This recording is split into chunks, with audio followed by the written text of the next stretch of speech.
Dye major Bodal Chemicals recently announced its diversification into the benzene-based downstream products and capacity addition of sulphuric acid and its derivatives. Given this development, in our Ideas for Profit today, we'll discuss and weigh the prospects for the company and also deliberate on what is in it for investors going forward. Well, the project is worth 360 crore rupees and it is expected to complete by September 2022. Of the total outlay, 180 crore rupees is dedicated to the benzene-based products and 125 crores is for sulphuric acid derivatives. Now, at optimum utilization, the revenue potential is expected to be about 450 crores, translating into a fixed turnover ratio of 1.25 times. Now, about 25-30% of the new product contemplated would actually be utilized for captive use, and hence the actual fixed turnover ratio would be higher than talked about. Now, EBITDA margins are expected to be in the range of 16-18% at the current prices. The project cost would be definitely funded by internal accruals worth about 100 crore rupees, also with the term loans making up the rest of it. The company has been contemplating a mix of the backward integration and that diversification, and that is for quite some time.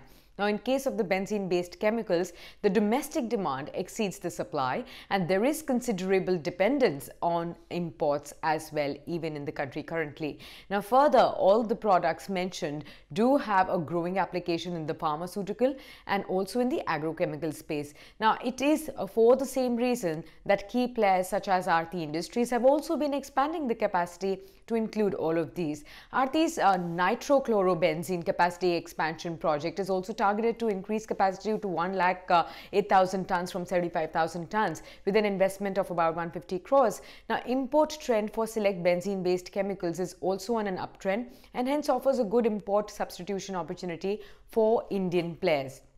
Now, with the debt to equity ratio at 0.14x, the balance sheet appears to have enough headroom right now. Now, given the funding plan, the peak debt to equity ratio is not expected to go beyond 0.45x. Now, coming to outlook, the business case for new capex project appears promising given the import substitution play and the sustained increase in the applications of, say, benzene-based chemicals in agrochemicals and pharma industries. Now, further, the global MNCs are also working on diversifying the chemical supply chain, and that is away from China, which actually leads to industries looking for suppliers in countries like India. Now, the importance attached to the supply chain de-risk is such that MNC clients are verifying the extent of backward integration and also dependence on China. And therefore, the companies like Bodal Chemicals, which are already working towards this, should definitely benefit in the long run. Now, another interesting trend in the Indian pharma and the chemical universe, wherein the companies are not shying away from, say, manufacturing basic raw materials in-house, partly also benefiting wherever possible from the kind of incentives that the government is also giving here.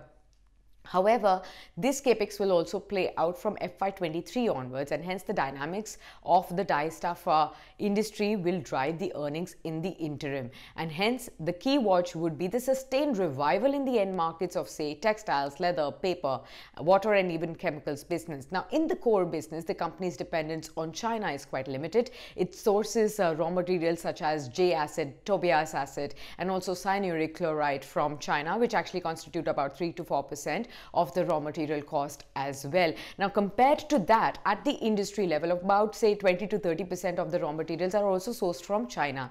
Now, the stock trades at a reasonable 8 times FY22 estimated earnings, which is broadly in line with the multiples enjoyed by the basic chemical segment as well. So, we do believe that the stock should definitely command a valuation premium due to its integrated business model and also the prospects from the capex plan that the company has. And hence, investors with a high risk appetite can also consider this opportunity for medium to long term, in our opinion, from here on.